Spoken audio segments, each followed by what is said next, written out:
അപ്രകാരം തന്നെ അത്താഴം കഴിഞ്ഞ് പാനപാത്രമെടുത്ത് വീണ്ടും കൃതജ്ഞതാ സ്തോത്രം ചൊല്ലി ശിഷ്യന്മാർക്ക് കൊടുത്തുകൊണ്ട് കൽപ്പിച്ചരുളി, എല്ലാവരും വാങ്ങി ഇതിൽ നിന്ന് കുടിക്കുവിൻ.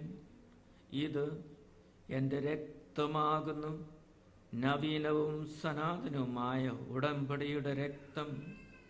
നിങ്ങൾക്കും എല്ലാവർക്കും വേണ്ടി പാപമോചനത്തിനായി ചിന്തുവാനിരിക്കുന്ന എൻ്റെ രക്തം. നിങ്ങൾ എൻ്റെ ഓർമ്മയ്ക്കായി ചെയ്യുവിൻ.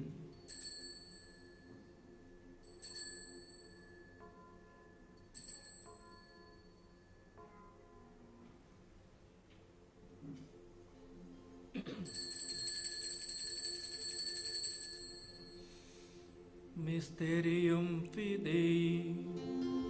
കർത്താവേ, ഞങ്ങൾക്കായി നീ മരിച്ചു, ഉത്ഥാനം ചെയ്തു നീ സത്യമായും പ്രത്യാശയോടിതാ കാത്തിരിക്കുന്നു നിൻ ആഗമനം. പിതാവേ, ക്രിസ്തുനാഥന്റെ മരണവും ഉയർപ്പും ഓർത്തുകൊണ്ട് നിത്യജീവൻ അരുളുന്ന അപ്പവും നിത്യരക്ഷ നൽകുന്ന പാനപാത്രവും ഞങ്ങൾ അങ്ങേക്ക് അർപ്പിക്കുന്നു. അങ്ങയുടെ തിരുമുമ്പിൽ നിൽക്കുന്നതിനും അങ്ങയെ പരിചരിക്കുന്നതിനും അർഹരാക്കി തീർത്തതിന് ഞങ്ങൾ നന്ദി പറയുന്നു. ഏറ്റവും താഴ്മയോടെ ഞങ്ങൾ അപേക്ഷിക്കുന്നു. ക്രിസ്തുവിൻ്റെ തിരുശരീരവും തിരുരക്തവും സ്വീകരിക്കുന്ന ഞങ്ങളെ പരിശുദ്ധാത്മാവ് ഏകീകരിക്കുമാറാകട്ടെ. പിതാവേ, ലോകമെങ്ങും വ്യാപിച്ചു കിടക്കുന്ന തിരുസഭയെ തൃക്കൻ പാർക്കണമേ. അങ്ങയുടെ ദാസനായ ഫ്രാൻസിസ് മാർപ്പാപ്പായും ഞങ്ങളുടെ രൂപതത്തെ ശാഖമലോമെത്രാനും എല്ലാ വൈദികരും ഉൾപ്പെട്ട സഭയെ സ്നേഹത്തിൻ്റെ പരിപൂർണതയിൽ എത്തിക്കണമേ. ഉയർക്കുന്ന പ്രത്യാശയുടെ നിദ്ര കൊള്ളുന്ന ഞങ്ങളുടെ സഹോദരീ സഹോദരന്മാരെയും മരണമടഞ്ഞ സകലരെയും അങ്ങ് ഓർക്കണമേ. അങ്ങയുടെ തേജമായ തിരുമുഖം ദർശിക്കാൻ അവർക്ക് ഭാഗ്യമരുളണമേ. മരിച്ചു എന്നുള്ള പ്രിയപ്പെട്ടവർക്ക് വേണ്ടി പ്രത്യേകം പ്രാർത്ഥിക്കാം. ഈ അവസരത്ത്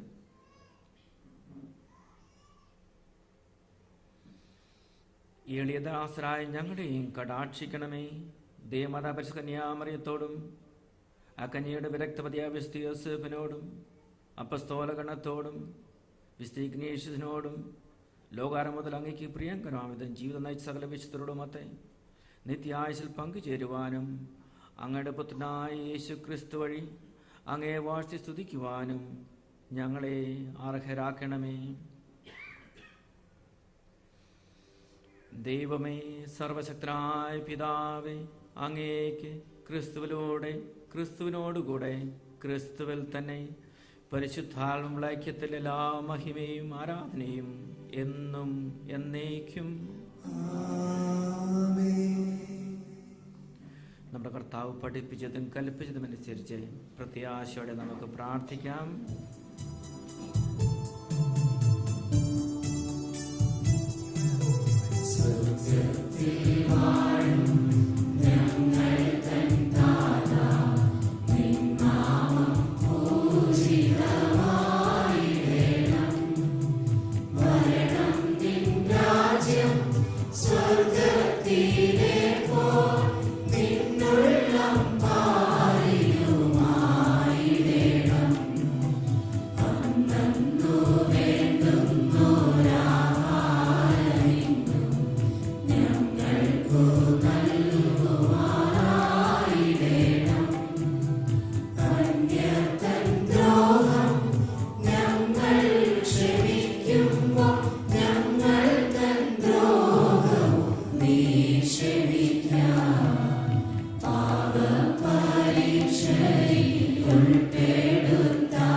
കർത്താവിലാത്തിന്മേൽ ഞങ്ങളെ മോചിക്കണമേ.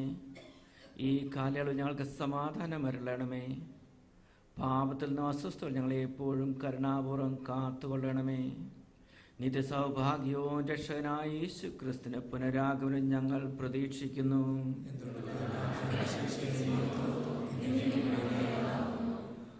അന്ത്യദാനമായ സമാധാനം നിങ്ങൾക്ക് നൽകുന്നു, എൻ്റെ സമാധാനം നിങ്ങൾക്ക് ഞാൻ തരുന്നു എന്ന് കർത്താവായ യേശു ക്രിസ്തു അപ്പസ്തലന്മാരോട് അരുളി ചെയ്തുവല്ലോ.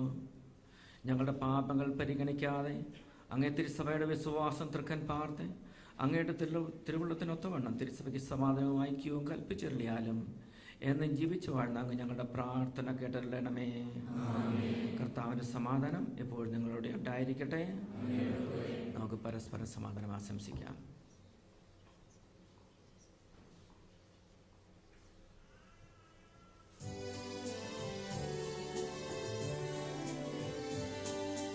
ലോകത്തിൻ പാപങ്ങൾ നീക്കിയിടും ദൈവത്തിൻ കുഞ്ഞാടേ, ഞങ്ങളിൽ നീ കനിയണമേ.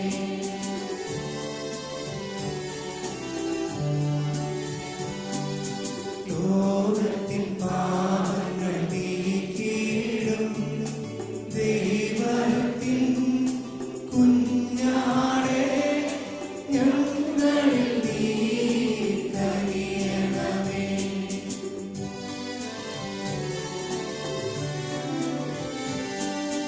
ലോകത്തിൻ പാപങ്ങൾ നീക്കിയിടും ദൈവത്തിൻ കുഞ്ഞാടേ, ഞങ്ങൾക്കു ശാന്തി നൽകണമേ.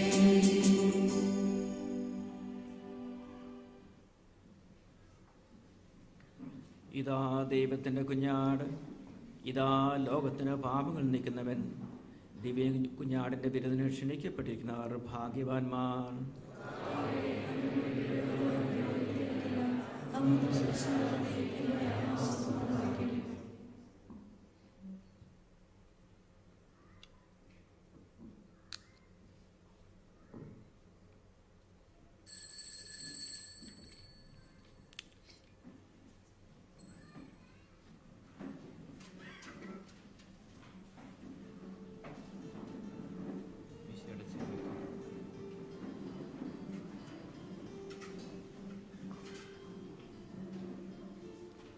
തിരുശരീരം തിരുശരീരം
എന്നെ നല്ല ശിഷ്യനാക്കിടുന്ന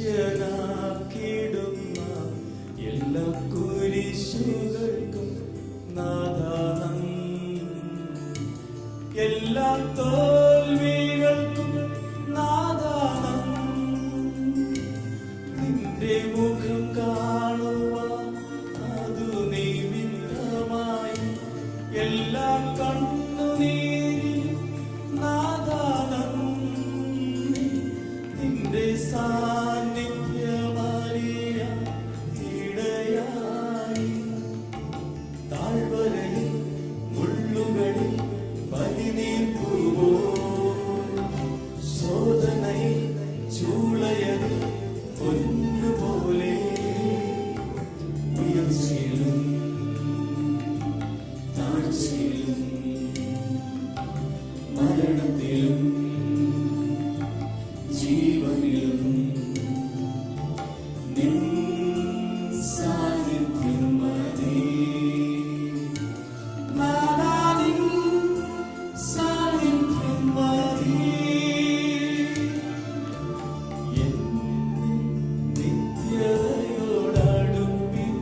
ഗെത്സമനയിൽ രക്തം വിയർത്ത് പാപത്തെ ഏറ്റെടുത്തും കഴിഞ്ഞു. പാപത്തിൻ്റെ ആധിപത്യം എന്നേക്കുമായി അവസാനിച്ചു. നമ്മൾ ഇപ്പോൾ വിശുദ്ധ കുർബാനയിൽ ഈശോ ആ പുതിയ ഉടമ്പടി നൽകി. ഇത് എൻ്റെ ശരീരം, ഇതെൻ്റെ രക്തമാകുന്നു, നവീനവും സദാതനവുമായ പുതിയ ഉടമ്പടിയിലുള്ള രക്തം. വിശ്വസിക്കുക. നമ്മുടെ കുടുംബത്തിലെ, നമ്മുടെ ഭർത്താവിൻ്റെ, ഭാര്യയുടെ, മക്കളുടെ എല്ലാ പാപവും, എല്ലാ വേദനകളും, എല്ലാ സഹനങ്ങളും യേശു ഏറ്റെടുത്തു എന്ന് വിശ്വസിക്കുക. വിശ്വസിക്കുമെങ്കിൽ നീ ദൈവമഹത്വം കാണും. നിന്റെ കുടുംബത്തിൽ ദൈവം എഴുന്നള്ളിയിരിക്കുന്നു. നമ്മുടെ ആ വേദനകളെല്ലാം തായ്തണ്ടിൻ്റെ, മുന്തിരിച്ചെടിയുടെ തായ്തണ്ടിനോട് ചേർന്ന് നിൽക്കുന്ന ശാഖയാണ് നമ്മൾ. തായ്തണ്ടിൻ്റെ വേദന ശാഖയുടെയും വേദനയാണ്. അതുകൊണ്ടാണ് നമ്മൾ വേദനിക്കുന്നത്. അത് അമ്മായിയമ്മ കാരണമാകാം, അമ്മായിയപ്പനാകാം, ഭർത്താവാകാം, ഭാര്യയാകാം, ആരെല്ലാം ആയിരിക്കാം നമുക്ക് കുരിശ് തരുന്നത്. പിലാത്തോസിന്റെ മുമ്പിൽ ഈശോ നിൽക്കുന്ന ചിത്രം ഓർക്കുക. പിലാത്തോസ് പറയുകയാണ്, നിന്നെ കൊല്ലാനും വിട്ടയക്കാനുമുള്ള അധികാരം എനിക്കുണ്ട്. എന്നാൽ ഈശോ പറഞ്ഞു, എൻ്റെ പിതാവാണ്. എൻ്റെ പിതാവ് നിനക്ക് അധികാരം തന്നില്ലായിരുന്നുവെങ്കിൽ എൻ്റെ മേൽ നിനക്കൊരധികാരം ഉണ്ടാവില്ലായിരുന്നു. ആ പിലാത്തോസിന്റെ പേര് യേശുവിനോടൊപ്പം വിശ്വാസ പ്രമാണത്തിൽ നമ്മൾ എല്ലാ ദിവസവും പറയുന്ന പിലാത്തോസിന്റെ ഭരണകാലത്ത്, പിലാത്തോസിന്റെ ഭരണകാലം ഒരു ചരിത്രത്തിലെ സുപ്രധാന സമയമാണ്. ഇതൊരു കഥയല്ല, ഇതൊരു മിത്തോളജി അല്ല. ഒരു ചരിത്ര ഭരണ സംഭവത്തിൽ ഈശോയെ കൊല്ലുന്നതിനും ഒരു കുറ്റവും കൂടാതെ, ഒരു കുറ്റവും ചെയ്യാത്ത ഈശോയെ കൊല്ലുന്നു. വിധിവാചകം ഇതാണ്, ഞാൻ ഇവനിൽ ഒരു കുറ്റവും കാണുന്നില്ല. സാധാരണഗതിയിൽ അതിനുശേഷം എന്താ പറയേണ്ടത്? അതുകൊണ്ട് ഞാൻ ഇവന് വിട്ടയക്കണം എന്നാ പറയേണ്ടത്. എന്നാൽ വിധിവാചകം ഇതാണ്. യോഹന്നാന്റെ സുവിശേഷം 19-ാം അധ്യായത്തിൽ 6-ാമത്തെ വചനമാണത്. ഞാൻ ഇവനിൽ ഒരു കുറ്റവും കാണുന്നില്ല, അതുകൊണ്ട് നിങ്ങൾ തന്നെ ഇവനെ കൊണ്ടുപോയി ക്രൂശിക്കുവിൻ.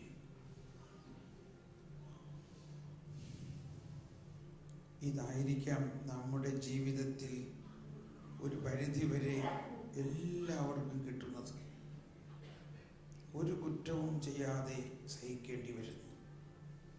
കാൽവരിയിലെ 3 കുരിശുകൾ നമ്മളോട് സംസാരിക്കുന്നത് ഇതാണ്.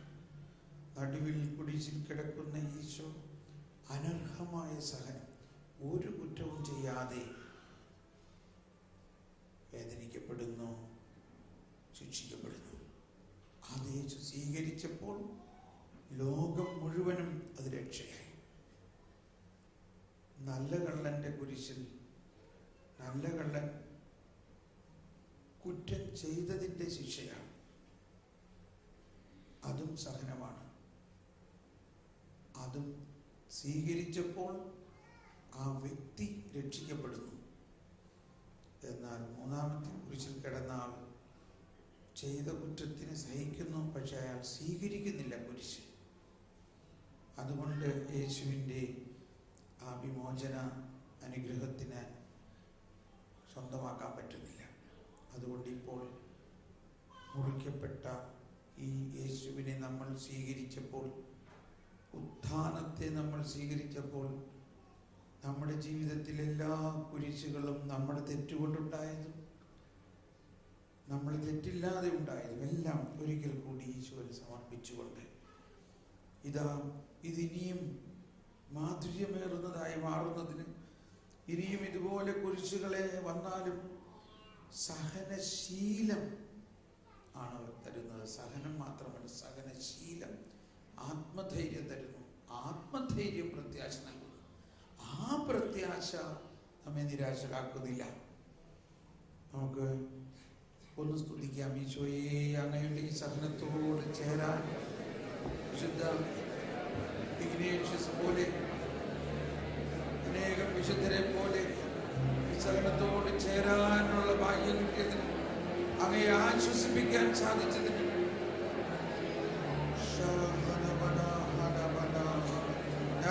ഞാൻ സമർപ്പിക്കുന്നു.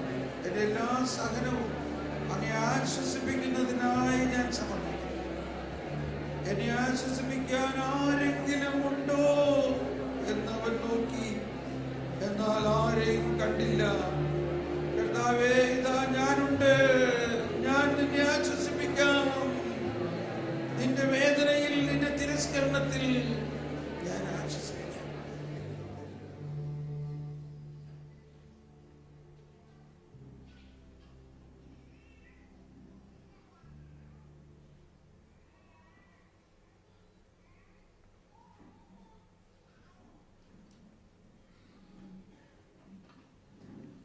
നമുക്ക് പ്രാർത്ഥിക്കാം.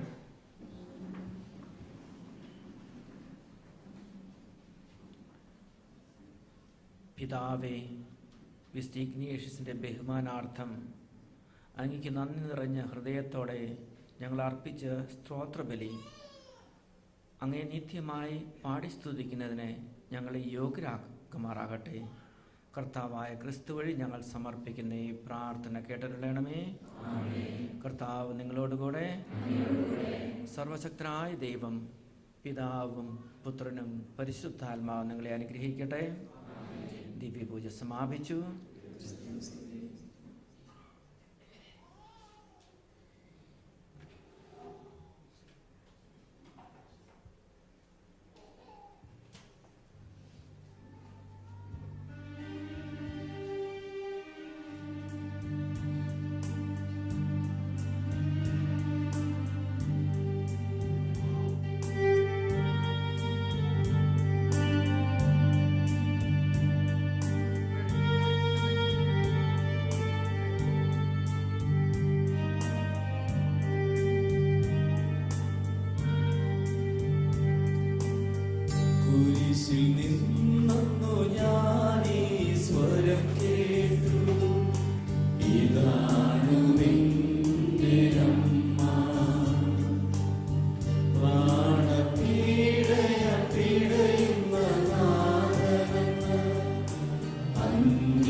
ശുശ്രൂഷകളും ഉദ്യമങ്ങളും അച്ഛന്റെ മാതാപിതാക്കളെയൊക്കെ സമർപ്പിച്ചുകൊണ്ട് മാതാവിന്റെ മധ്യസ്ഥ അപേക്ഷയോട് നമുക്ക് ഒരുമിച്ച് ചെല്ലാം. നന്മ നിറഞ്ഞു പറയുന്നതിന് സുസ്തി. കർത്താവിലൂടെ